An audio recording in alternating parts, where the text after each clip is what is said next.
I was excited for Boston College's first commitment from last weekend's official visit grouping, but this second one has really got me pumped.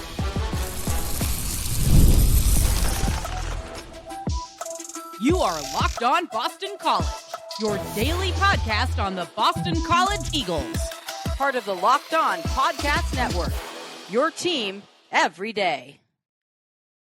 Hello, everyone, and welcome. This is Locked On Boston College, your team every day. I am your host, AJ Black of Eagle Insider. I've been covering Boston College for over a decade. I know the school inside and out. I've got your inside scoops, your analysis, and everything you need, and we have it all on a daily Boston College podcast. It's available on YouTube, wherever you get your podcast. Today's episode is brought to you by FanDuel. Make every moment more with FanDuel. Right now, new customers can get $200 in bonus bets when your first $5 bet wins. On today's show, let's get into more talk about the second weekend of official visits. We have one more commitment. How does BC close out June to make it a successful official visit official visit month? Excuse me. Were the last 2 weekends a success? I'll discuss my thoughts on that.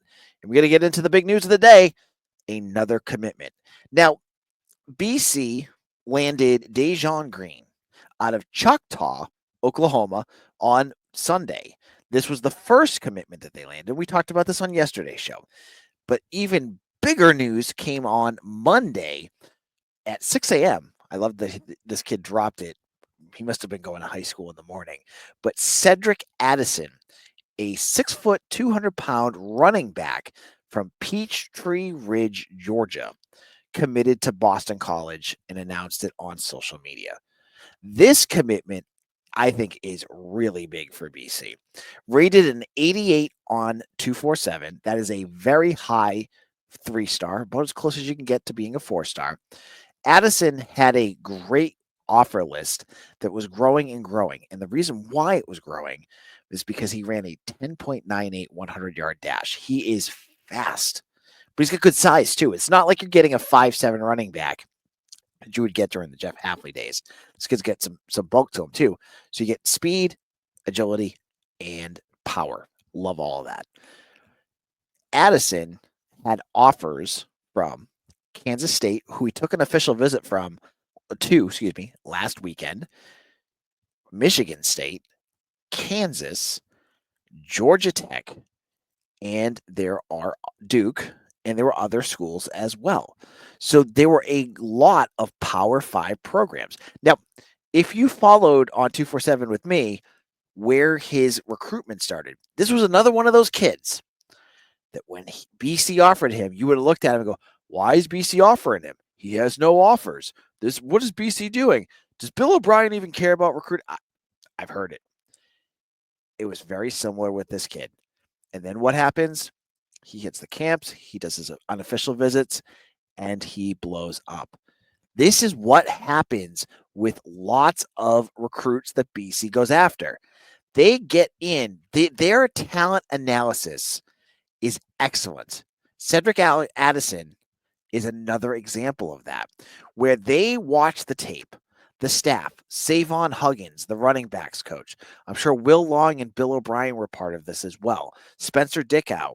They all watched the tape of this kid before other schools offered and said, we want to get in on this. They got in early, and you know what? That is a good recruiting strategy because A, it shows you're good at get talent analysis, and B, those high school recruits, they dig being recruited by someone first. That gives you an extra edge to be the first school to offer, or first Power 4 school to offer. BC was one of those schools. So that was a big deal for Addison, and he picked him. Now, he talked to me. I talked to Addison, and he told me development. He trusts this staff to develop, and he should. This is what Bill O'Brien is building here at BC, and he's already done it in his first year. You look at Jordan McDonald last year. I'm sure Cedric Addison was told or knew about Jordan McDonald. Jordan McDonald came here from UCF as a transfer. He was an afterthought, and he developed over this course of a year to becoming a valuable member of the running back group and someone that was integral to the offense by the end of that season. Remember, he was the lead back by the end of that year. And he started the year as a practice squad player, but they developed, they worked him out, and they're going to be able to sell this to recruits that if you work, if you do the work, if you watch the film, if you work in the weight room, you will get yourself onto that field. And that's an attractive thing to hear. So Addison heard that. Now, let's talk about this room. Next year, Jordan McDonald, I believe, is gone. Alex Broom should be gone. They're both just graduating, I believe. That leaves you still a very good room. You then have Turbo. Turbo Richard should be your starting running back next year. But you also have Bo McCormick and Mekhi Dodd, who we have not seen yet. These are running backs that are coming in. Mekhi Dodd from Catholic Memorial, Bo McCormick from BBNN, and Day Jones from Catholic Memorial. There's your running back room right now. You add in Cedric Addison, you now have 5 running backs that you can work with. Gone are the days of watching Kai Robichaux and holding your breath that if they run him, he's not going to get hurt because you have no one left. Not a knock on the kids that were here, but the running back room has done a complete 180 from Bill O'Brien to Jeff Hafley. Jeff Hafley, credit to him, did bring in Kai Robichaux, but that was after 2 or 3 cycles of getting guys like Xavier Coleman, Cam Barfield. You had all these running backs that were like 5'7", 5'8", 200, not 175 pounds. They were all scat backs. You didn't have guys on your roster that can do what these other guys do. Cedric Addison, 6'0", 200 pounds. He's a big kid. Turbo Richard is built like a truck. And again, that's credit to Hafley. Hafley did change this. I'm not saying this is not a knock on Hafley, because this is not what this point of this is. It was that there were a couple of years where things got lean, and now we're finally getting the running back room where it needs to be. And Hafley did start that because he did bring in Turbo Richard. That was him. He brought in Kai Robichaux, but it took him a little while. I actually blame that more on Frank Signetti, the former offensive coordinator, because I feel like he had a style of running back that he liked that was kind of like that Dion Lewis kind of thing. They finally got rid of him, and they got an offensive coordinator that actually understood that you need bigger backs at a Boston College running back room. That's what we have. Now, from here, you had 2 running backs that were scheduled to take official visits that had not yet. And that was Jamal Rule from North Carolina and Zamarcus Lindley, who is, I think, from North Carolina as well. Rule's already said he's not coming. And I don't know if he heard that Addison was already here, or there's another school that he likes better. I'm not sure what his reasoning is. He's not taking his official visit. I'm not sure if Lindley will, because I really do believe BC's probably going to go with 1 running back here. They may look at Lindley too and just have him come in, and if something goes to happen, you'd have a backup. But I'm not sure. I don't think they're going to go for 2 running backs. So they got their 1 running back. They got the top guy, I think, and he's an 88. He's rated an 88, which I believe below Sterling Sanders last year would have made him the number 2 recruit in the class last year. Now there's so much good stuff going on right now that changes that. So that's number 2. They have 1 more commitment, and we're not going to find that out for a little while. It's not going to be until July. You're not going to wait till like the 4th of July or anything like that. But it's not going to be later on this week or anything like that. You're going to have to wait a little bit. So 3 commitments. Feeling pretty good. Their recruiting class after 2 weeks of official visits is still top 25. They're 23 in the country. We'll have to see if things change. I mean, in a moment, we'll talk about later on in the show, we'll talk about what could change things. You have a couple of commitments that could really keep you solidified in that top 25 and what that would look like. Now, in our second segment, I want to get into a question someone asked me. You've had 24 commitments. 24 visits in the last 2 weeks. 3 are commitments. Is that a success? I'll give you my thoughts on that in just a moment. The NBA playoffs are in full swing, and every night delivers highlight-worthy performances, major momentum shifts, and can't-miss moments. Whether it's a game-winning shot or a breakout player, there's never been a better time to get on the action. FanDuel makes it easy to stay in the game before tip-off and live. With player props, performance trends, and same-game parlays, fans have more ways than ever to play smart and win big. First game, Indiana come back and they win. Second game, Oklahoma City just dominated. What's game 3 going to look like? Do you feel the Pacers are going to come back? You can get those odds right now on FanDuel. So easy to find. You can even get Tyrese Halliburton's points per game for the game. Over under. Go find it.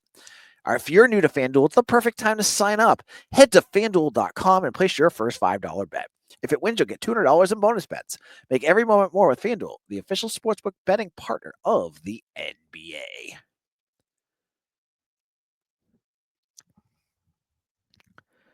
Welcome back. This is Locked On Boston College. I am your host, AJ Black of Eagle Insider. Thank you all who are joining me, and a special thank you to our first listeners, the people who pick up Locked On Boston College on your phone, on your car, on Amazon Fire. We're everywhere. If your first listen every day is us, I want to thank you for doing that.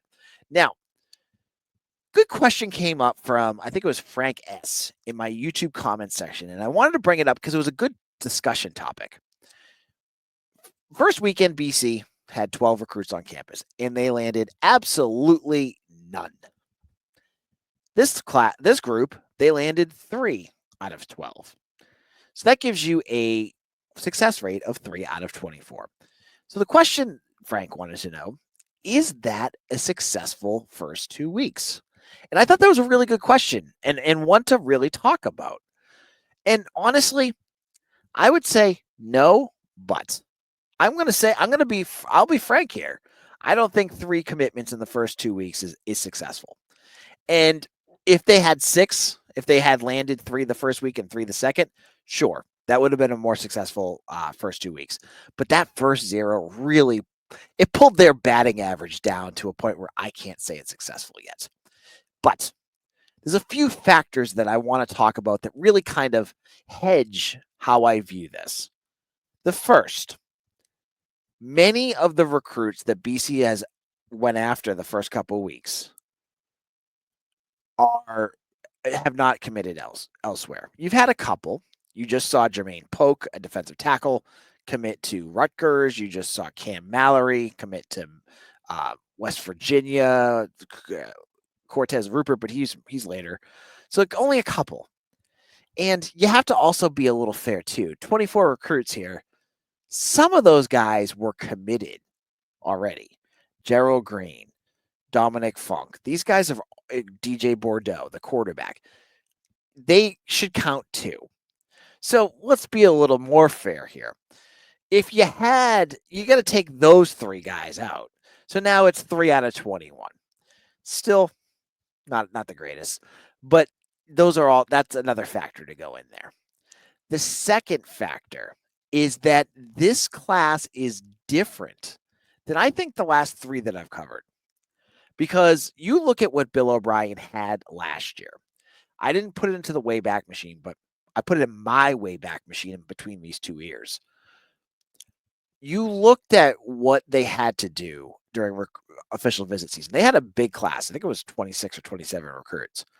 So many of those recruits came during official visit season because people were panicking in April and May because BC didn't have enough recruits. That was when the panic started them. And then everyone got excited because it all happened in June. That's not the case right now. BC had 12 recruits before, and they don't have to get 20 kids from official visits. They're going to have to get 8 or 9, and that's going to be it. I don't know if they're going to go for like 23, 24, but that's only 10 kids spread out. So, yeah, you want to get a few more. But you have some that have not committed yet elsewhere. You have your big ones that you're waiting for. Carter Gooden, Marky Walbridge, Femi Babalola, Kai Pritchard. All these guys have not announced yet, and those are the ones you are saving spots for because they are absolutely critical. I think there's a lot of moving and shaking left before we get to whether this was a success or a failure yet. You can't just say it the Monday after an official visit weekend because it's not fair. Like, it seems to me there's a heavy emphasis with these recruits, not just at BC, but many schools across the country, not at Pitt. If you're going to throw Pitt in my face, they had 10 commitments on last Saturday. That's not a good point, but a lot of other schools, it's been quieter because I think there's a lot of kids that are going to schools, and this might be because of NIL. They want to hear what the pitches are and revenue sharing and all that good stuff. But I feel a lot more recruits are going through every official visit before they make a decision. They're not just going to snipe at the first one and then go. They want to hear all 4 or 5 or 6, or Cardin Gooden has 8, I think, before they make their decision. And I can't hate on the kids for that. If it was you or me and we had 8 job opportunities, wouldn't you want to know what you're going to get paid, what the opportunities are, why, what's the perks of each job? That's what they're doing. And so it's because of the new house settlement and things, the way things are going, it makes more sense for these recruits to take their time and figure it out and crunch the numbers and go down that road. And for folks that are worried that that house settlement thing is hurting BC, I disagree. I don't think it will. I think BC's in the exact same spot that they were 2 weeks ago. They are, they're going to be able to pay, but they're not going to pay as much as, Auburn. That's not how things are going to work. So I look at all this and I say, right now, my grade for official visit weeks 1 and 2 is a big old I. Incomplete. And, the staff still has time to pass in that late paperwork to get that A. They still have time to find that homework assignment behind their desk and get that in. To get that Kai Pritchard, to get that Carter Gooden, to get, Alex Willis, the defensive tackle that they're looking at.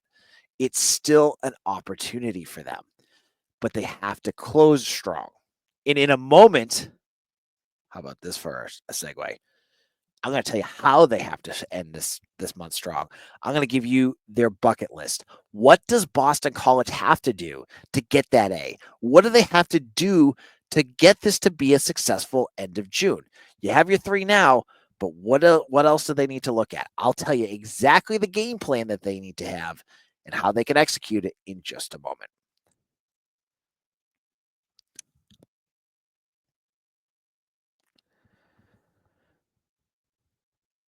Welcome back. This is Locked On Boston College, your team every day. I'm your host, AJ Black of Eagle Insider. Thank you all for joining me, and to my everydayers. I told you, this was a month I had the opportunity to take it off and do 3 days a week. But I said, hey, I got some everydayers here at Locked On BC that want 5 days a week, and I'm going to give it to them because there's content out there to talk about. There's great BC news, and I'm here to give it to you right now. My arms are a little bit active today. I should probably calm down a little bit, but I'm excited. So 3 official visits have committed. We know 2 of them. One of them is still a surprise. How does BC end this month strong? How does BC get that A? So you want to get an A. You want to get that A. There is a path to that. There's a path to making this one of the most special BC recruiting classes that you and I can remember. And there's some names that you have to land. 1, Marky Walbridge. We've talked about Marky a bunch. And folks out there have shot out to me, AJ, I don't think BC has a chance. And to them, I say that's not what I've heard. I think BC has a chance. I think BC is in very good shape. And I think they're gonna go down to the wire as a potential landing spot for Marky. Marky is a 3-star offensive tackle from St. Sebastian, if you're not aware who he is, who has offers to every blue blood you can think of. But he just took an official visit to BC. I think there's factors that I believe that could go into this that could keep him here. The success of BC's offensive line is a big one. proximity to home. I think I could see him wanting to play closer to home. He's a quieter kid. Maybe he wants to play closer to home. I don't know. No one talks to him, but that's a guess that I have. He's one. Kai Pritchard, land him as well. There's your 4-star. There's number 2 of your top 247 recruits. You'd have him. You'd have Mason Leak. That gets things special. Then Carter Gooden. Carter Gooden is your crown jewel of this class. Every year you have somebody. Last year it was Hardy Watts. You didn't get him. Other years, it was Boubacar Traore. It was Drew Kendall at one point. It was, there's guys that you want. Carter Gooden's number 70 in the country. He's in your backyard in Tabor Academy. He's not originally from this area, but you've done a good job of recruiting him so far. You need good defensive edge rushers. You have the success of Donovan Azaraku to sell him. You have Boston to sell him. You have Bill O'Brien to sell him. You want your crown jewel. You want that guy. Mason Leak right now is a fine representative. And if you had him and Kai Pritchard, sure, you would be fine. But man, if you want your class to pop, Carter Gooden on the top of that, that would do it. Those 3. Those are the tougher ones to get. But if you could land all 3 of those guys, you're talking top 25 end of the cycle, I think, because you're going to have. There's a potential Marky Walbridge turns 4 stars. There's potential that Cedric Addison turns 4 stars. There's a bunch of guys. All they have to do is have strong film, and they could do it. Additionally, you have to land Femi Babalola. We've talked about this quarterback from Ravenwood, Tennessee for a while. He just took an official visit to Arizona. Been pretty quiet. He's going to also visit Maryland. I believe he's visiting Wake Forest as well. I think BC's in really good shape with him. I would love to see him at BC because I just feel getting him with Bill O'Brien, Will Long, and Jonathan DiBiaso, this is a quarterback that could really add some top-end talent to your room, which you already have good talent as it is. The more, the merrier, though. And you beat out a whole bunch of other Power 5 programs to get him. That would be a good one for them, too. So adding Femi. He's only I think he's rated like an 87. So he's not like close to a 4-star, but that doesn't matter. You want a guy like that. You also want to get your linebacker. You have Steve Klein already. Love Steve Klein. That's a good one from Westwood, New Jersey. But you have 2 that you're really focusing on. Well, you have 3. Zykeir Moore from North Carolina. I think he's going to commit to NC State soon. He was just there. There's a crystal ball in for him to go there. But I think he's going to end up at NC State. But Rocky Cummings, who has one of my favorite names from Carlsbad, California, was just here this weekend. BC, again, I talked about it with Cedric Addison, was in really early with Rocky. Jonathan DiBiaso is his lead recruiter. I think they could land him. It's going to be either him or Jaden Williams. Jaden Williams was just at Indiana. He's from that area, so I wonder if he's going to commit to Indiana. That would leave you Rocky, but you got to get either Jaden or Rocky, in my opinion. One of those 2. You also need to get a defensive tackle.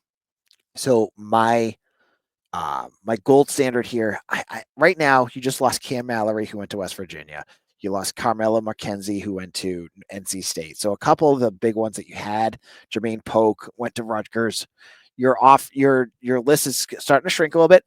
But I also say this. I'm going to say get a defensive tackle by the end of all this.